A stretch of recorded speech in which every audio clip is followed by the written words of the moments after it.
brotarán, aguas en el desierto brotarán. Veo tu río en el desierto, veo las aguas que están fluyendo. Veo tu río en el desierto, veo las aguas que están fluyendo. Ríos de agua viva que traen sanidad, aguas de vida que traen libertad. Ríos de agua viva que traen sanidad, aguas de vida que traen libertad.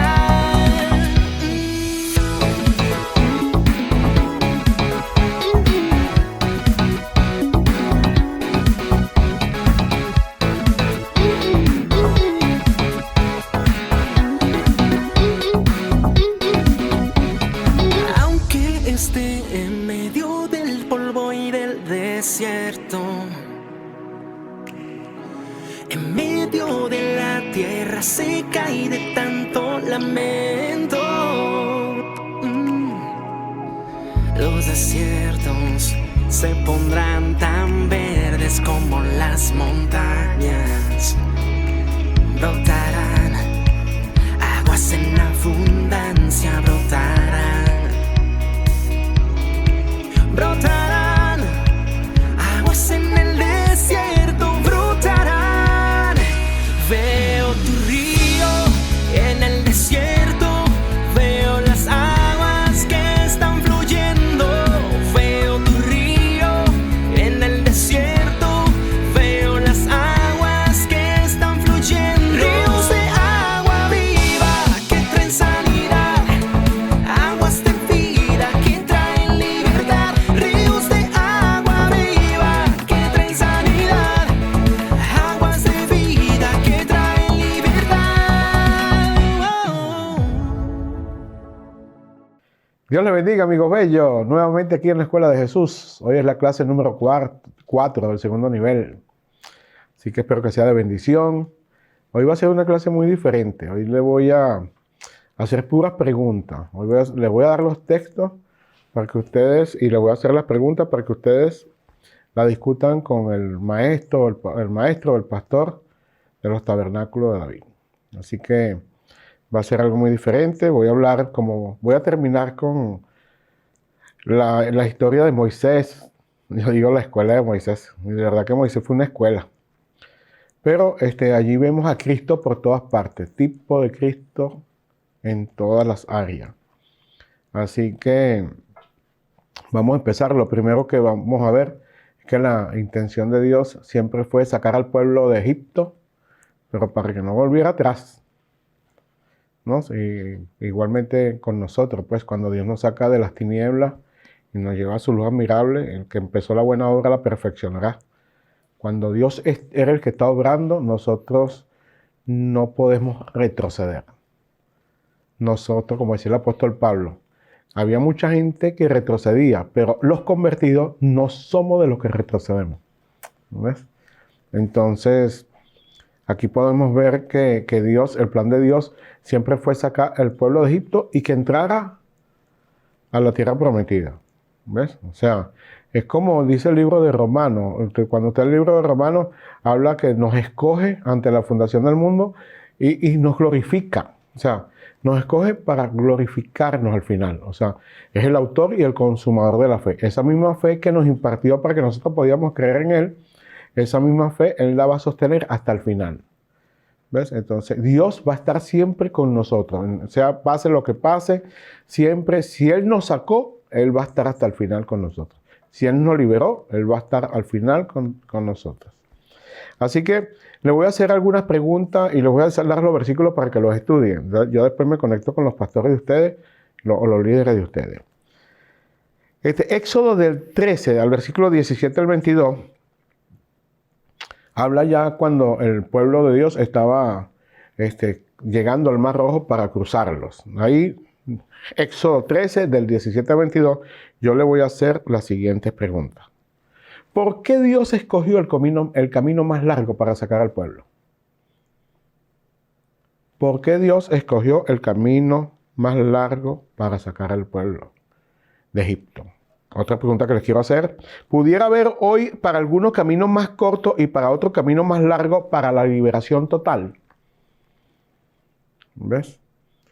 Porque cuando Dios nos traslada de las tinieblas a su luz admirable, Dios lo hace, ¡boom!, de un solo sopetón. El problema somos nosotros. ¿Cuánto cuesta nuestra liberación personal? Porque una cosa es lo que Dios hace y una cosa es nuestro proceso para nosotros, para que eso que Dios hizo se haga realidad en nuestras vidas. Entonces, la pregunta es, ¿pudiera haber para algunos caminos más cortos y para otros caminos más largos para la liberación total? Otra pregunta, ¿cuál es la garantía de la salida de la esclavitud y la llegada a la tierra prometida? ¿Cuál era la garantía de esa salida para la llegada? Otra pregunta, ¿cuál es la garantía que hoy tenemos nosotros de nuestra salvación? ¿Cuál es la garantía que hoy tenemos nosotros de nuestra salvación? Otra pregunta, ¿qué garantiza más nuestra salvación? ¿Nuestro fruto o nuestra fe? Otra pregunta, ¿qué es la fe sin fruto? Otra pregunta, ¿qué tiene más fuerza, lo que dices o lo que haces? ¿Ves? Entonces, esas son unas preguntas bien interesantes que quiero que las estudien, ¿cierto? Ahorita voy a hablarles de Éxodo 14, del versículo 1 al 31. Éxodo 14, del 1 al 31. Quiero que estudien también eso, ¿no? Y las preguntas que le voy a hacer aquí, en estos versículos, va a ser bien interesante, porque aquí vemos que Dios, podemos ver que Dios es un estratega extraordinario. Qué bueno fuera que nosotros pudiéramos discernir siempre cómo Dios se está moviendo, porque Dios usa algunas estrategias muy poderosas. Y eso la podemos ver en estos versículos, desde el Éxodo 14, desde el 1 al versículo 31. Vemos a un Dios con una estratega extraordinaria. Inclusive jugándole el trompito al diablo. El mismo diablo, el diablo se cree que sabe mucho, pero más que Dios no sabe. ¿Ves? Entonces eso tiene que estar, de eso tiene que tener seguridad. Entonces, ¿qué quería lograr Dios con su estrategia divina? Éxodo 14, del 1 al 31. ¿Qué quería lograr Dios con su estrategia divina? Ahí a usted le va a gustar. Esta forma que le estoy diciendo es para que usted mismo se le revele lo que está escrito. ¿Ves? En esa oportunidad el pueblo se sintió como acorralado porque tenía el mar rojo por delante, tenía el faraón que volvió a perseguirlos. ¡Wow! Acorralado. Entonces hay una pregunta con eso. ¿Se ha sentido alguna vez usted acorralado? Y más cuando empezaste en el reino de Dios. Más que cuando empezamos tenemos nuestra familia que a lo mejor no es cristiana, es bien católica, otros son bien brujos, otros son bien musulmanes, otros son... ¡Wow! ¿Te has sentido a veces acorralado por tu familia? Más si venía de alguna religión extraña, por tus amigos, ¿no? ¿Y qué amigos? ¿Verdad? Otra pregunta que yo quiero hacerle aquí.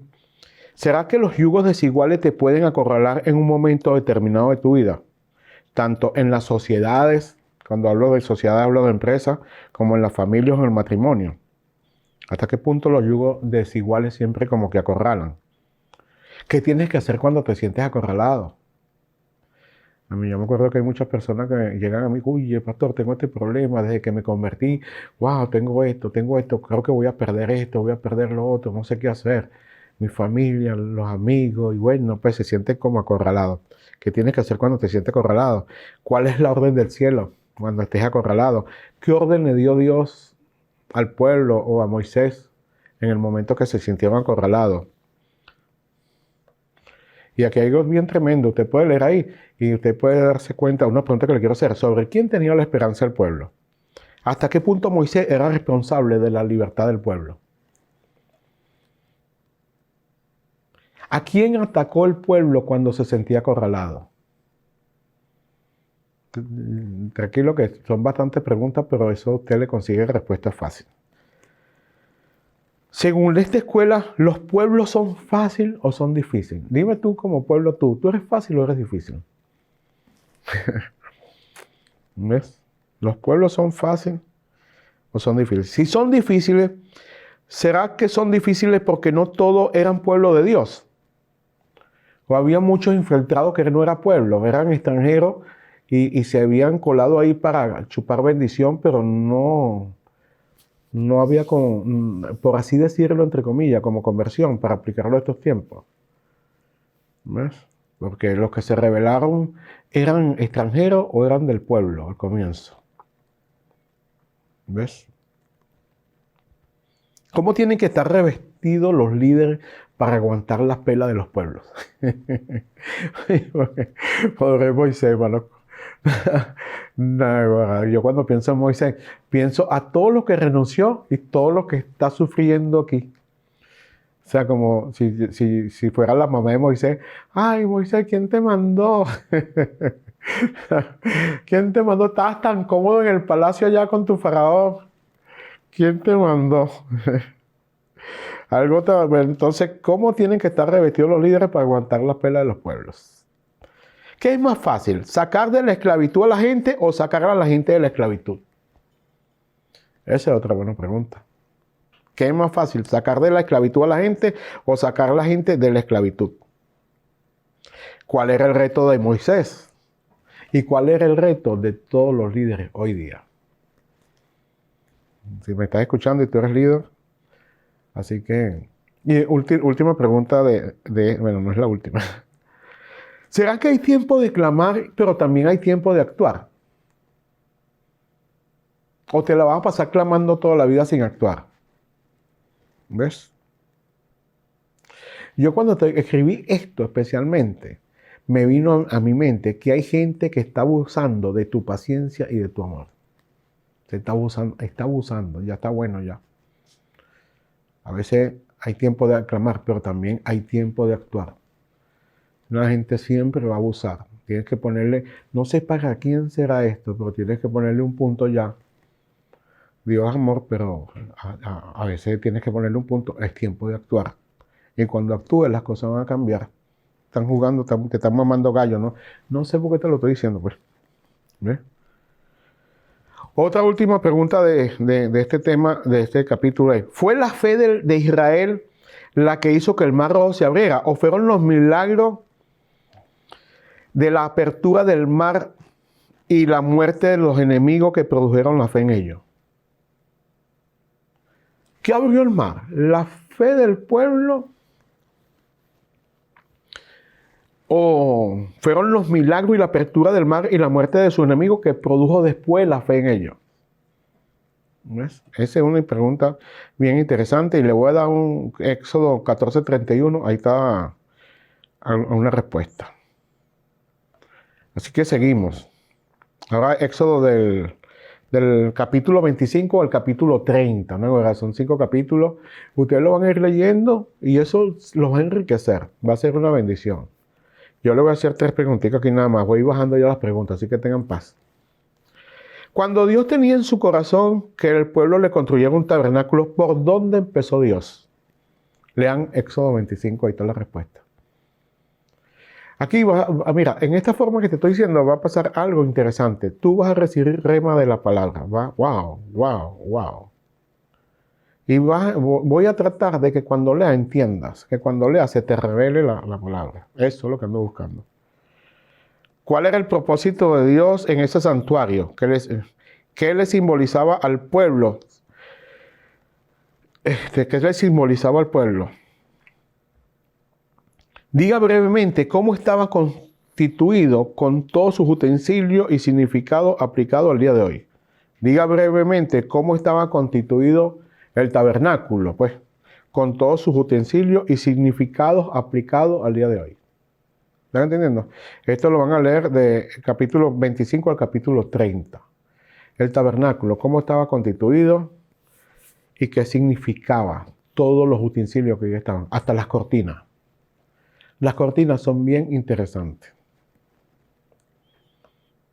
Así que ya falta menos, ya estamos casi terminando. ¿Viste qué rápido? Quiero que hubo un evento también bien interesante que quiero ayudarte a que tú tengas discernimiento siempre del mundo espiritual. Porque no todo lo que se reúne son pueblos. Siempre hay gente, parece que hubiera gente enquistada por el infierno siempre para que la obra no marche. Y con una religiosidad que no es espiritual. Entonces tienes que tener mucho cuidado con esto, porque a mí me llamó mucho la atención la rebelión de Coré. Número 16, libro de Números 16 del versículo 1 al 50. Lea eso que es bien interesante, ¿verdad? Porque ahí la palabra apartaos, apartaos, apartaos aparece muchas veces, ¿verdad? Entonces la pregunta, nada más una sola pregunta: ¿por qué Dios manda a que la gente se aparte de las personas que se rebelan en las congregaciones? Porque Coré, Datán y Abirán como que eran levitas y Moisés era el sacerdote junto con Aarón, y bueno, ellos que querían tener el mismo nivel sacerdotal. Entonces el tipo ese, y hablando en el nombre de Dios, cuando la gente empieza a decir, bueno, así como tú tienes a Dios, yo también lo tengo. Cuando tú ibas hablando a gente así, apártate, esa es la orden. Tienes que ser muy sabio, o sea, tienes que ser muy sabio porque la rebelión Dios no la perdona. Oye, ¿cómo que no la perdona? Mira, mano, ve lo que pasó ahí con Coré, Datán y Abirán. Ve lo que pasó allí y wow, no, mano, se los tragó la tierra. O sea, yo quiero que tú leas bien eso y que tú tengas discernimiento siempre en la iglesia, en el pueblo, siempre los que se oponen. Pero se oponen a veces como con razón, pero con razón aparente. Pero tú no conoces lo que está pasando. Yo conozco gente que ha venido a hablarme y medio revelada por decisiones que uno toma, pero ellos no conocen la otra parte de la película. Y nada más te voy a contar otra cosa. Cuando yo tampoco sé qué está pasando y Dios me da una orden. Dios a mí me ha dado orden de, mira, haz esto, esto y esto. Y yo, wow, bueno, le obedezco. O sea, yo tengo que estar seguro de mi comunión con Dios porque es mi responsabilidad. Y si tomo una decisión sin la revelación de Dios, bueno, entonces me atendré a las consecuencias. Pero cuando yo sé que es Dios, no me importa lo que pase, Dios al final me va a dar siempre la victoria.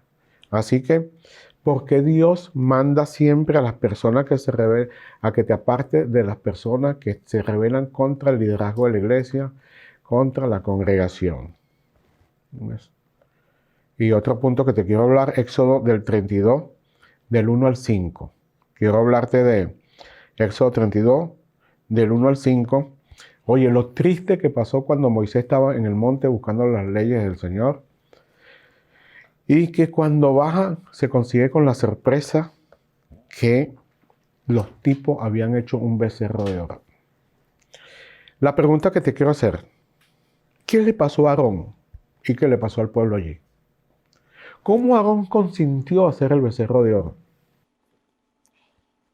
¿Ves?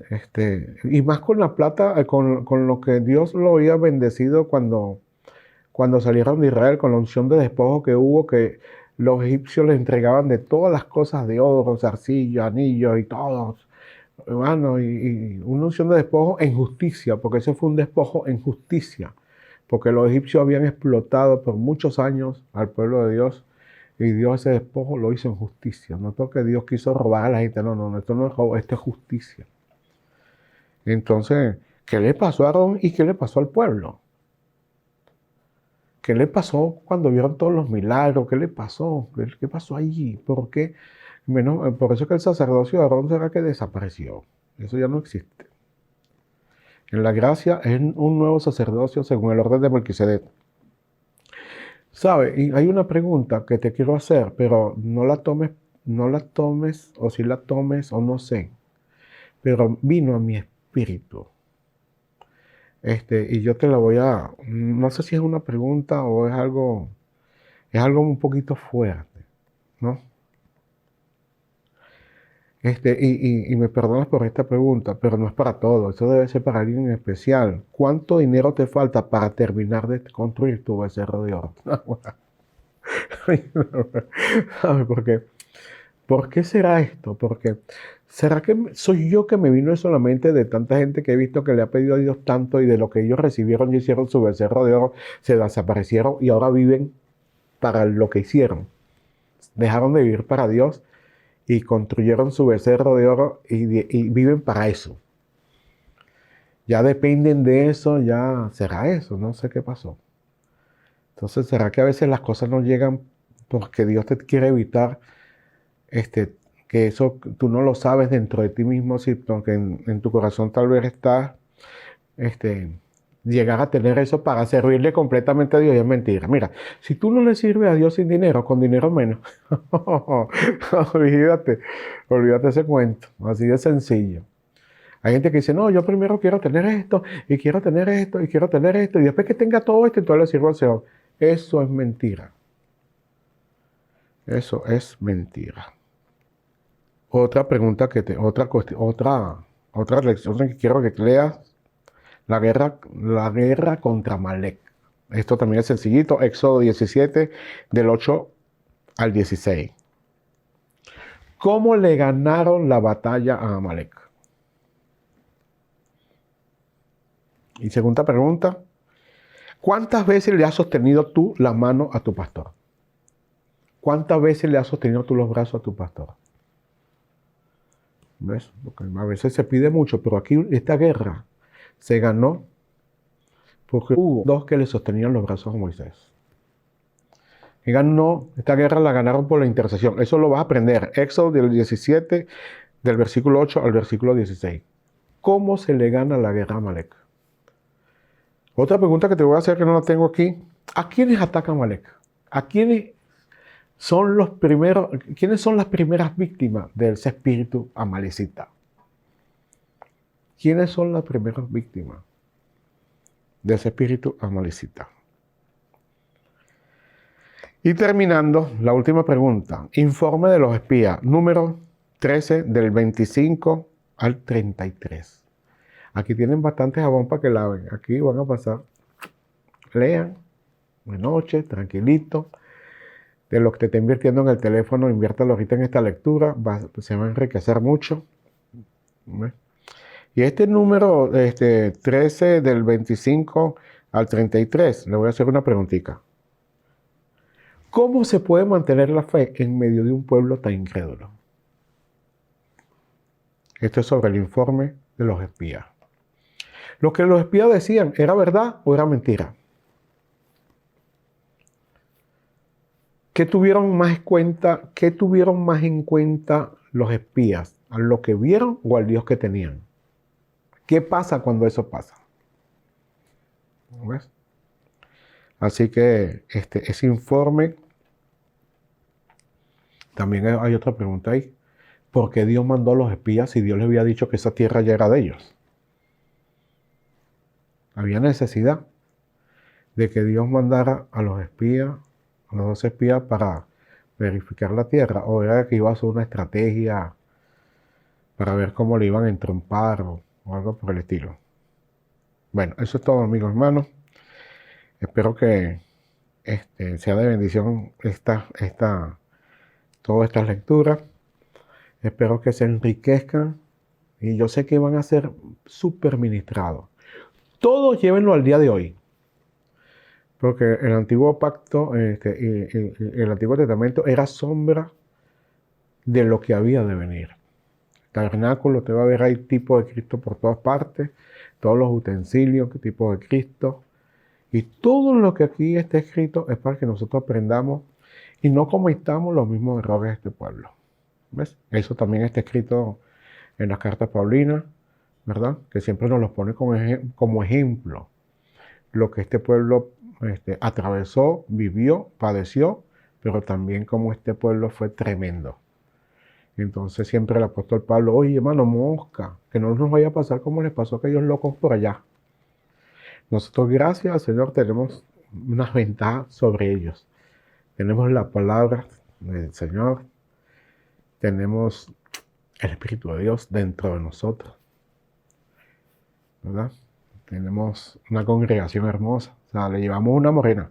Pero si le llevamos una morena, ¿por qué el apóstol Pablo siempre está diciendo, mosca, no vayan a cometer los errores que ellos cometieron? Entonces, si la carta a los hebreos, la carta, siempre nos lo están repitiendo, mosca con eso. Entonces quiere decir que vamos a estar pilas, vamos a aprender, vamos a madurar. El conocimiento tiene que traernos madurez. Tiene que tenernos madurez y conocimiento de nuestro Señor Jesucristo, de su poder, de su amor, de su bondad, de su fe, de la fe que nos ha impartido. Y sobre todo que ya no deberíamos de vivir por vista, sino por fe. Dios les bendiga, paz y gozo en el Espíritu Santo.